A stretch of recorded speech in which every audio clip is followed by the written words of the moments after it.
Hello, ഞാനിന്ന് Guruvayur video ആയിട്ടാണ് വന്നിരിക്കുന്നത്. വേറെ എവിടേക്കല്ല, ഗുരുവായൂർ അമ്പലത്തിലേക്ക് തന്നെയാണ് പോകുന്നത്. ഗുരുവായൂർ അമ്പലത്തിൽ കഴിഞ്ഞ ദിവസം ഞാനൊരു വീഡിയോ ഇട്ടിട്ടുണ്ടായിരുന്നു. അന്ന് ഞാൻ എന്തോ തെറ്റി പറഞ്ഞിരുന്നു, പക്ഷെ അത് ഞാൻ തിരുത്തുകയാണ്. ഞാൻ ഇത്രയും ദിവസം പോയപ്പോൾ ചുറ്റമ്പലം മാത്രം തൊഴുതിട്ടാണ് വന്നിരുന്നത്. പക്ഷെ ഇന്ന് ഭയങ്കര ലക്കായിരുന്നു കേട്ടോ.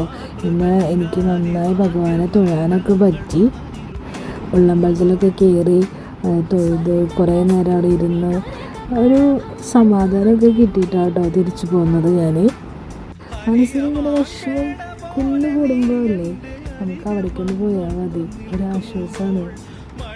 പിന്നെ അൺഎക്സ്പെക്റ്റഡ് ആയിട്ട് കുറച്ച് ഫ്രണ്ട്സിനൊക്കെ കണ്ടു, അവരുടെ കൂടെ കുറച്ച് നേരം ടൈം സ്പെൻഡ് ചെയ്തു.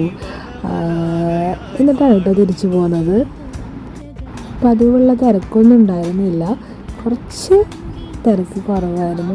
സമാധാനത്തിൽ കുറേ നേരം തൊഴാനൊക്കെ പറ്റി. ഗൈസ്, ആനന്ന് 3 ഉള്ളൂ കേട്ടോ. പക്ഷെ ആന ഡാൻസ് കളിക്കായിരുന്നു.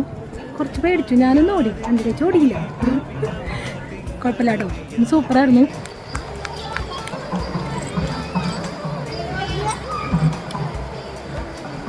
ഇന്ന് ആനേനെയൊക്കെ കണ്ടു, പാൽപ്പായസം വാങ്ങിച്ചില്ല കേട്ടോ. പിന്നെ സൂപ്പറായിട്ട് തൊഴാൻ പറ്റി, സൂപ്പർ, അടിപൊളി. പിന്നെ ഇറങ്ങുമ്പോൾ ഭയങ്കര മൂഡ് ഓഫ് ആയിട്ടാട്ടോ ഞാൻ ഇറങ്ങിയത്. പക്ഷെ അവിടെ എത്തിയപ്പോൾ ഭയങ്കര ഒരു പോസിറ്റീവ് എനർജി ആയിരുന്നു. പെട്ടെന്ന് നമ്മുടെ മനസ്സിലുള്ള വിഷമങ്ങളും സങ്കടങ്ങളൊക്കെ മറന്ന് ഭയങ്കരമായിട്ട് പോസിറ്റീവായിപ്പോയി നമ്മൾ. അങ്ങനെ അല്ലറ ചില്ലറ വായ്നോട്ടൊക്കെ കഴിഞ്ഞ് ഞങ്ങളവിടെ നിന്ന് ഇറങ്ങി. ഒരു നേരെ ഹരലക്ഷ്മിയിൽ പോയിട്ട് ചായ കുടിച്ചു. ഇച്ചിരി എക്സ്പെൻസാണ് അവിടെ, പക്ഷേ ഭയങ്കര കംഫർട്ടബിളാണ്. അവിടുത്തെ സ്റ്റാഫായാലും നമുക്ക് ഭയങ്കര കംഫർട്ടബിളാണ് കേട്ടോ. അടുത്തത് ഒരു വലിയ ടാസ്ക് ആയിരുന്നു.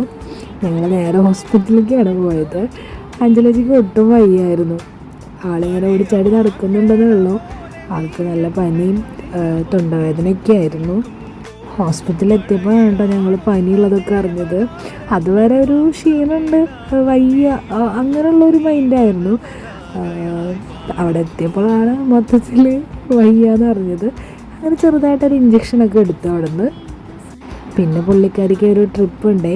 ട്രിപ്പല്ല, ആളുടെ ഒരു ജോലിയുടെ ആവശ്യമായിട്ട് ഒരു യാത്ര ഉണ്ട്. അപ്പോൾ അത് 2 ദിവസം കഴിഞ്ഞിട്ടാണ്. അപ്പോൾ അപ്പോഴേക്കും മാറിക്കോട്ടെ വിചാരിച്ചിട്ട് പിന്നെ ഇഞ്ചക്ഷൻ എടുക്കുക തന്നെയുള്ള വഴി. അപ്പോൾ അതെടുത്തു. അത് മാത്രമേ ഓർമ്മയുള്ളൂ.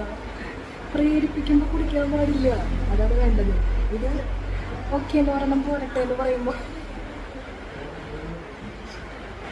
സാരില്ല, എല്ലാം മാറും, പെട്ടെന്ന് മാറും, നാളേക്കൊക്കെ മാറും. ഗൈസ്, എല്ലാവരും കാണാൻ പറഞ്ഞിട്ടോ. വിത്ത് ആപ്പിൾ കൊണ്ടിട്ട് ഫ്രൂട്ട്സ് കൊണ്ടുവരാം. ഒരു ഉപ്പുസോടയിൽ നിന്ന് തുടങ്ങിയതാണല്ലോ ഈ പ്രശ്നം. അതുകൊണ്ട് ഒരു ഉപ്പുസോട കൊടുത്തിട്ട് തന്നെ അത് അവസാനിപ്പിക്കാമെന്ന് വിചാരിച്ചു.